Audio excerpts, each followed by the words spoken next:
Let's talk really quickly about constraints. Constraints are what we're going to want to use to attach something to a skeleton mesh, so to actually attach something to bones. It's also really useful to attach animated things to each other because it's generally just going to be a much faster constraint than just simply parenting them in the hierarchy over in the stage here. But as I said, with bones, it's going to be 100% necessary to do this. So I've got my character, and I'm going to want to put a weapon in his hand.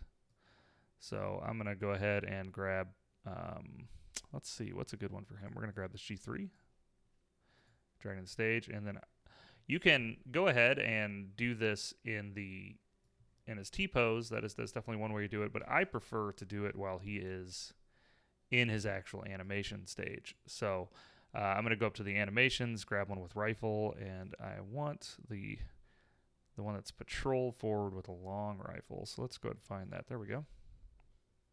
I'm going to apply that to the character. So your next step will be to simply get this gun, kind of positioned in the right position for his hands.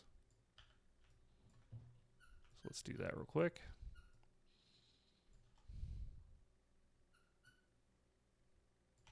And I'm going to just kind of get this as good as I can for this right now. This might be a time where you want to kind of use the local or the world transforms to kind of get it. But you know what? That looks pretty good for now. We can always adjust it later.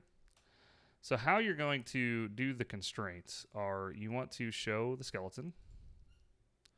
I'm going to want to select his hand. Now, the squad assets in particular have two different hand bones.